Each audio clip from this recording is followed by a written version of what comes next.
Muito bem, nós estamos chegando com a segunda parte do Jornal da Mix. Muito obrigado a você que nos acompanha mais uma vez. Estamos aqui na parte que faz muito sucesso do programa com os comentários de Adolfo Padilha.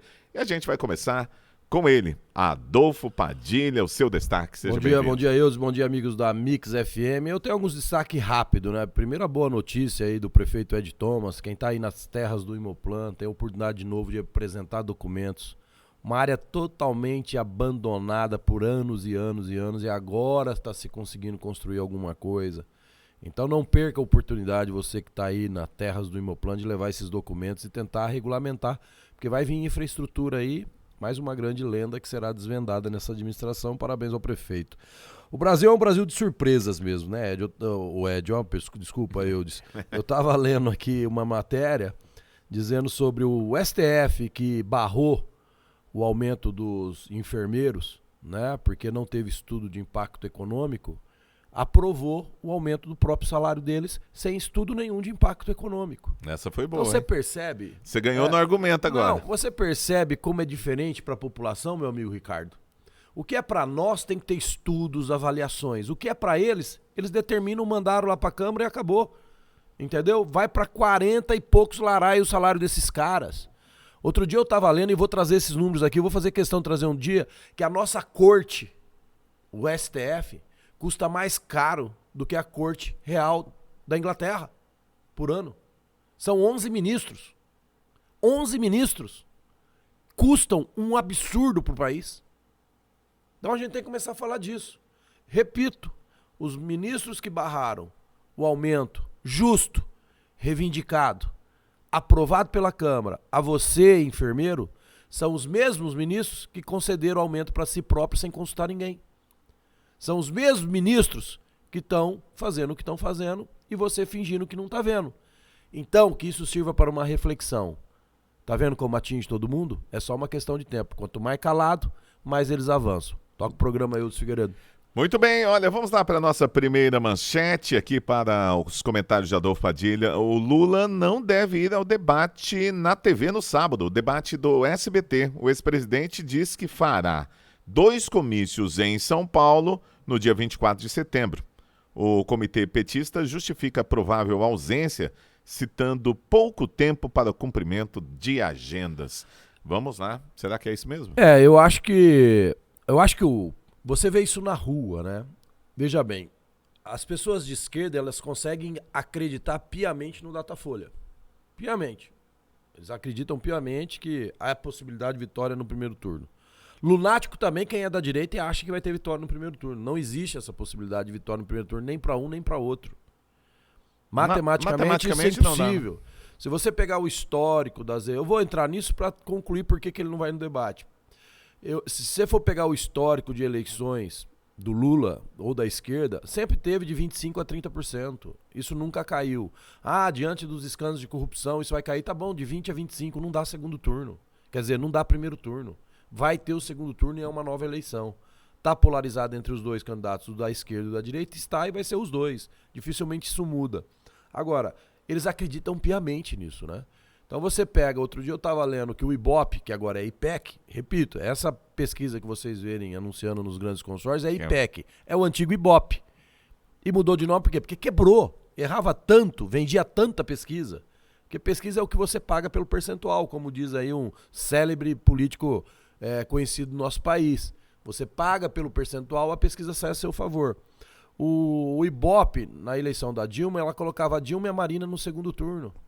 Quem que não lembra disso? Com 38% a 33%. Deu Dilma e Aécio, com 48% a 44%.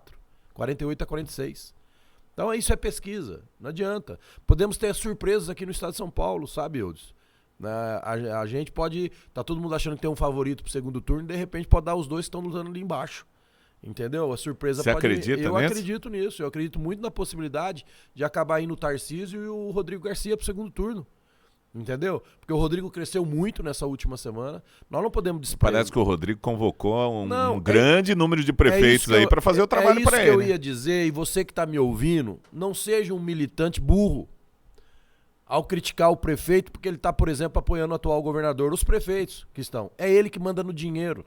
Daqui 2 anos, Eudes, O prefeito que vai estar aqui ouvindo na cara dos outros, dizendo assim, por que você não fez o que você prometeu? Por que você não terminou a obra? Não é o candidato a governador que está disputando agora. Entendeu? O jogo político é assim que funciona. Obedece quem tem juízo. Seria mais ou menos como a aproximação do Bolsonaro do Centrão para poder governar? Mais ou menos a aproximação do Bolsonaro com quem faz parte do que chamam de Centrão. Senão ele não tinha governabilidade. Senão não tinha como governar.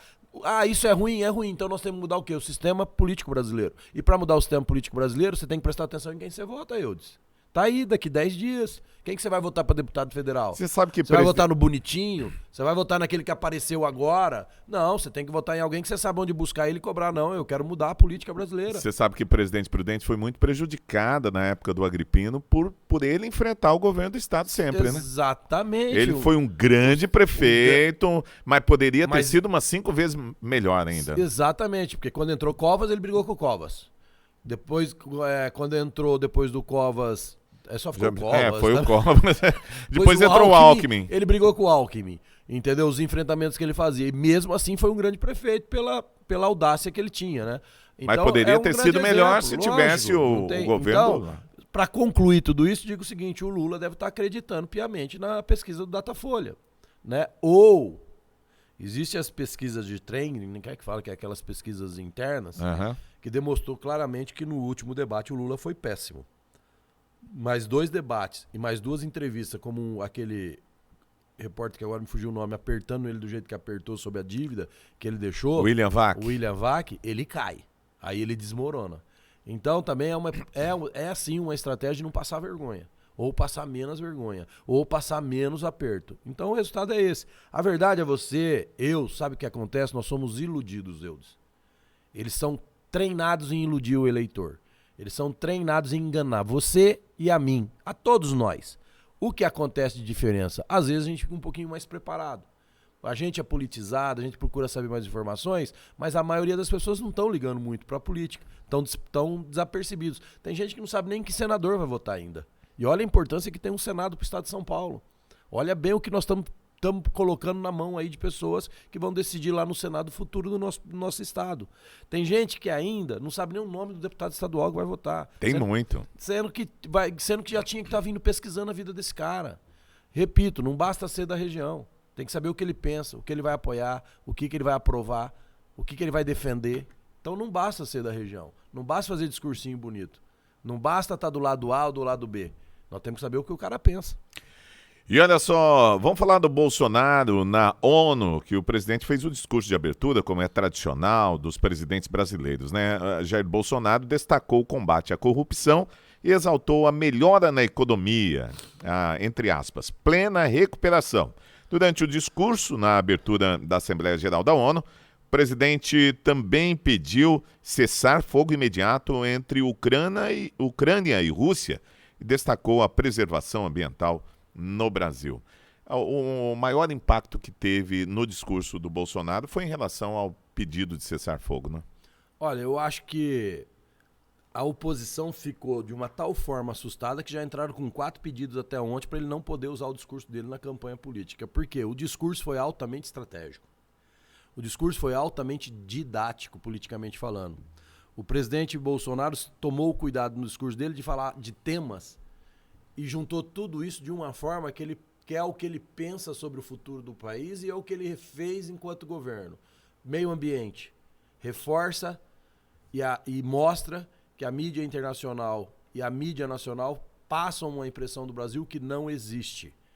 Que a Amazônia está pegando fogo. Não, o Brasil tem 2/3 das áreas dele preservada. Quer dizer, a nação que mais preserva o meio ambiente no planeta é o Brasil.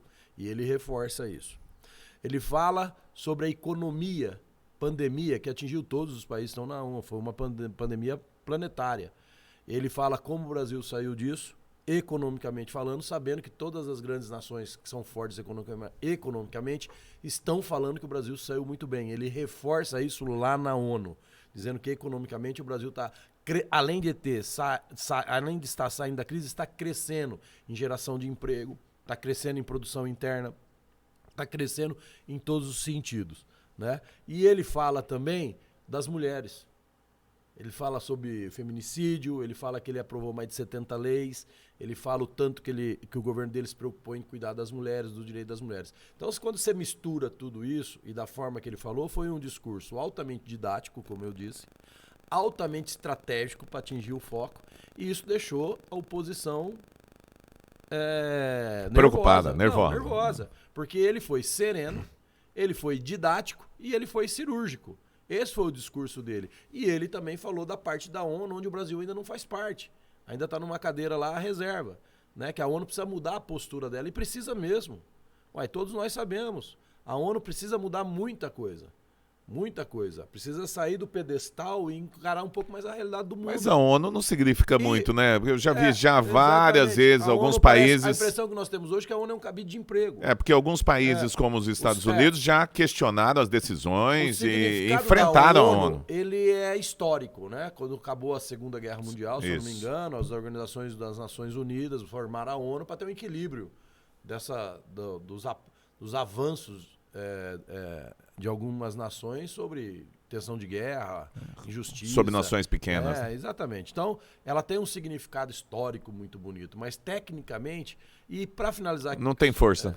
Para finalizar, ele falou da guerra. Quer dizer, ele deixou claramente que é a favor de que a guerra acabe, que a guerra termine, que a guerra... Agora eu pergunto para você, a guerra ela continua. O poderio militar da Rússia é bem maior que o da Ucrânia. E eu vejo algumas pessoas dizendo que a Rússia está perdendo a guerra. Não, cara, quem está perdendo a guerra é quem está levando bomba na cabeça. Quem está perdendo a guerra é a vaidade e a ambição dos dois. Não só do presidente russo, não. Do presidente da Ucrânia também. Ali tem muita coisa que a gente não sabe.